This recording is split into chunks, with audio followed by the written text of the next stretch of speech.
왜 이렇게 좌파들이 많을까? 저는 정말 한탄하고 있습니다. 목사들 중에서도 30, 40대는 50%, 60% 이상이 좌파인 것 같습니다.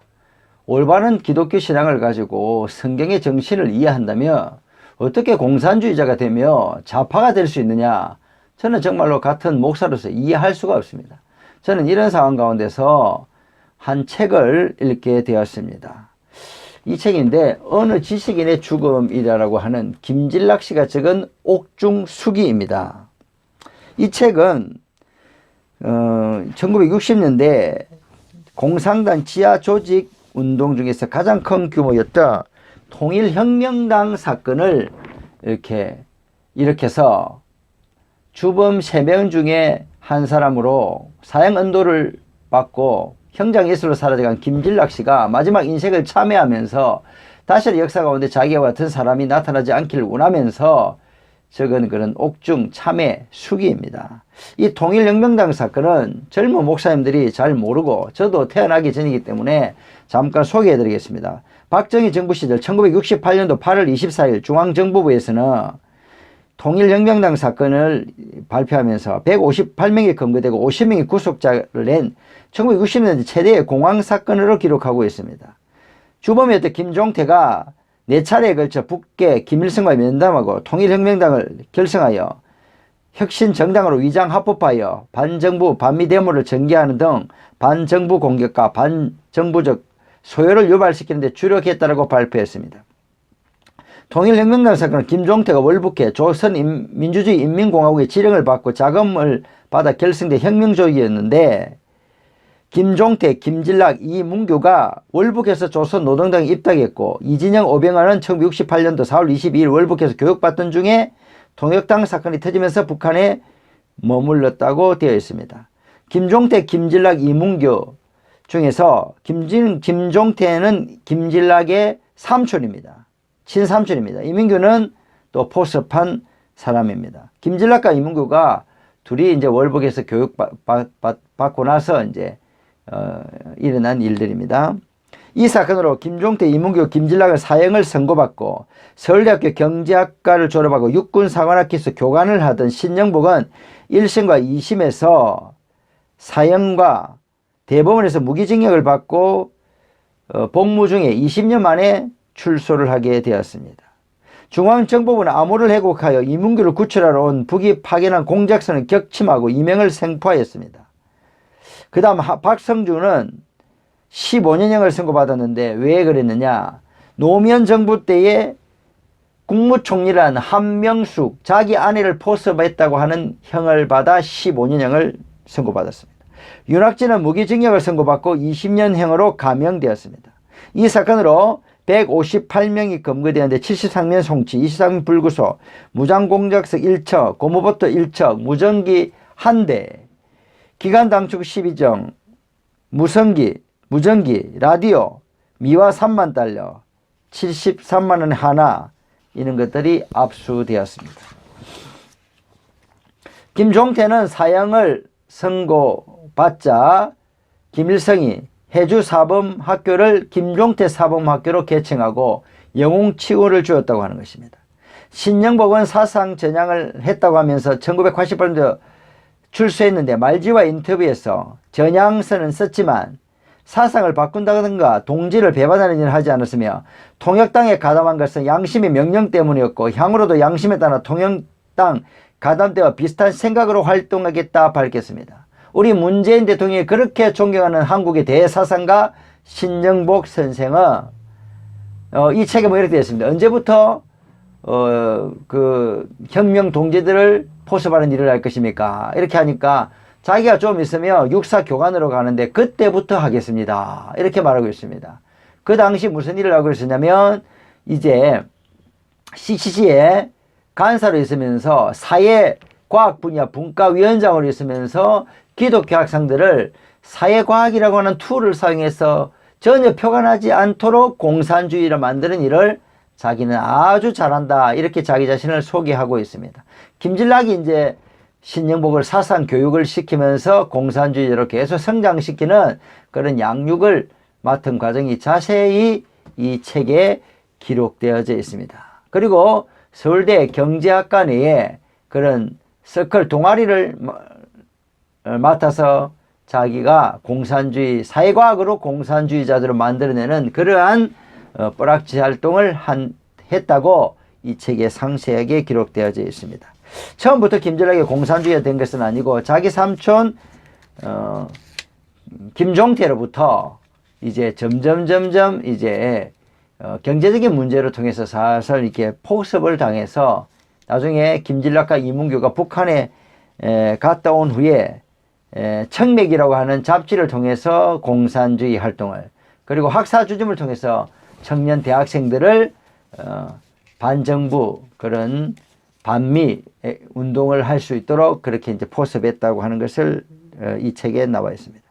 이 책은 이제 20일 동안 자기가 북한에 가서 모든 실정들을 보면서 자기는 자율적인 남한에서의 공산주의 혁명을 하기 원했는데 다 모든 것이 북한의 지령이었고 북한의 삼촌이 모든 자금을 받아와서 한다는 것을 알게 되고 속았다는 걸 알게 되었습니다. 그리고 나중에 자기 자신은 체포돼서 회개하면서 다시는 역사에 자기와 같은 어리석은 그런 사들이 나타나지 않기를 바라고 하나님께 회개하면서 이제 사형을 당하는 그런 장면들이 나와 있습니다. 근데 그 자기를 안내하는 사람들과 이제 대화하던 내용들이 한 3가지 정도 중요한 것이 제가 소개할까 합니다. 첫 번째, 이렇게 질문합니다.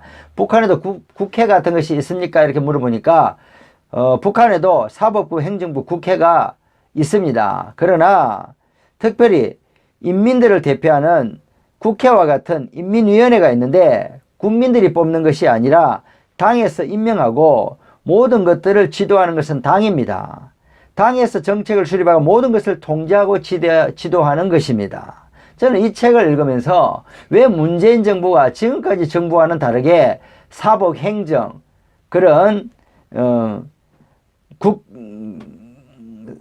국회 이렇게 상권 분립을 하지 않고 청와대가 모든 것들을 정책을 짜고 행정부에 하다라는 식으로 하는지를 이제야 알게, 그것이 모두 북한 방식이었다는 걸 알게 된 것입니다.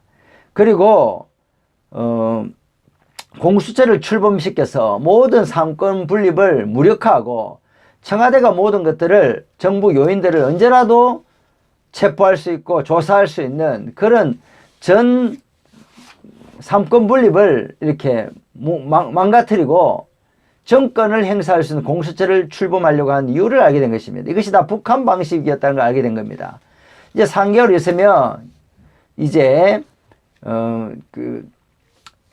공수처를 통해서 윤석열 총장을 체포하겠다, 구속 수사하겠다 이렇게 말하고 있는데 우리 기독교인들은 굉장히 많이 기도해야 되는 것입니다.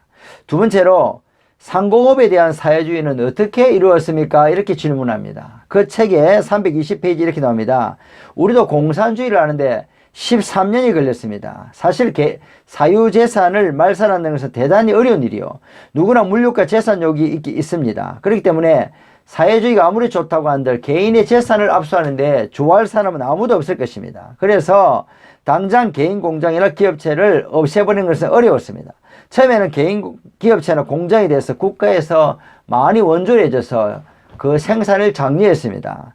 그런데 나중에는 국가에서 크게 공장을 짓고 더 싼 가격으로 이렇게 생산을 하니까 단가가 국가에 사는 공장이 더 물건이 좋고 질이 좋고 가격이 쌌기 때문에 점점 개인 공장이, 개인 사업이 안 되게 되었습니다.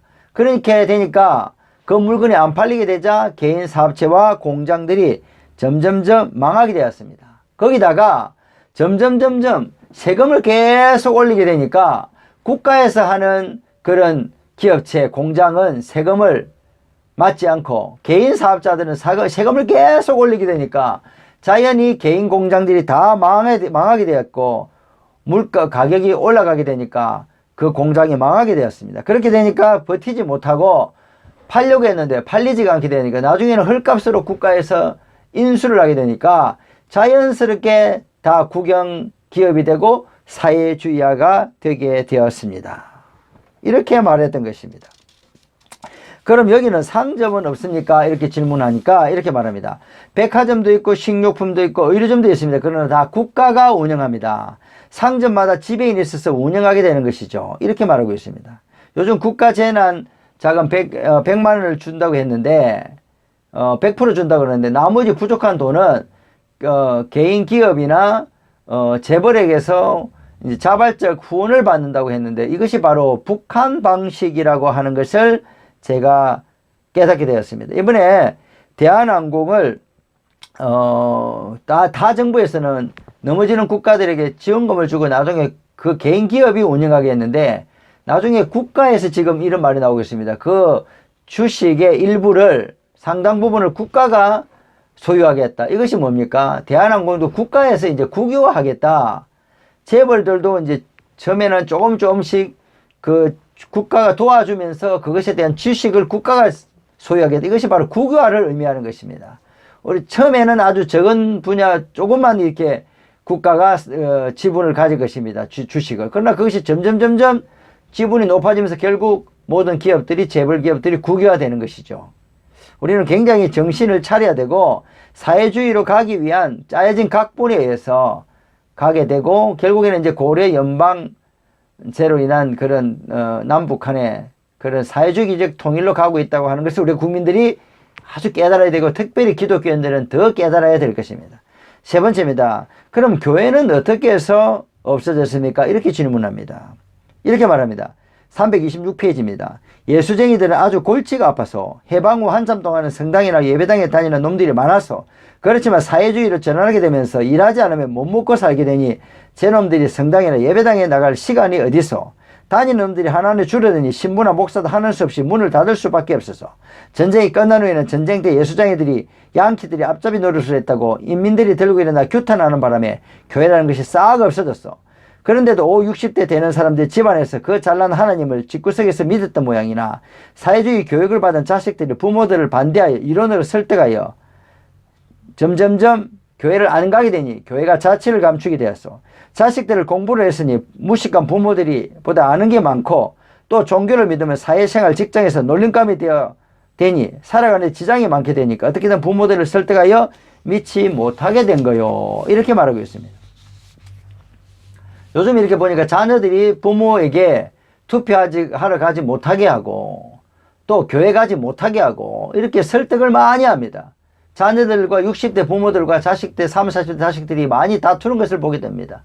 이것이 바로 북한의 그런 60년, 70년 전의 모습이라고 하는 것을 제가 깨닫게 된 겁니다. 그래서 점점 사회주의화로 지금 마스터 플랜에서 가고 있는 것이구나. 이런 것을 제가 느끼게 되었습니다. 요즘 이렇게 보니까 사회적 거리두기를 통하여서 이제 예배를 자꾸 못 드리게 합니다. 그리고 그 사회적 거리가 자꾸 연장되다 보니까 예배가 자꾸 못 드리게 되니까 교인들이 자꾸 믿음이 떨어지고 교인들이 줄어들고 재정이 자꾸 줄어들고 이렇게 교회가 자꾸 문을 닫게 되어집니다. 이것이 사실 코로나를 통한 교회를 이렇게 약화시키기 위한 하나의 그런 음모가 아닌가. 정말 합리적 의심을 이렇게 하게 되는 것이죠. 우리들은 이러한 시대에 뉴스 신문의 말을 듣는 것보다 하나님의 음성에 귀를 기울이고 성경이 무엇을 말하는가를 우리가 잘 깨달아서 이 시대에서 이 마지막 시대에 우리의 신앙을 지키고 이 귀한 신앙을 자녀들에게 물려줄 수 있는 지혜로운 선각자들이고 선지자들이 되고 하나님의 귀한 교우들이 되어야 되겠다라고 하는 생각을 하게 됩니다. 우리는 절대로 사람 눈치 보지 말고 하나님의 눈치를 보는 선한 하나님의 일꾼들이 되어야 되겠습니다. 다음에 또 찾아뵙겠습니다. 감사합니다.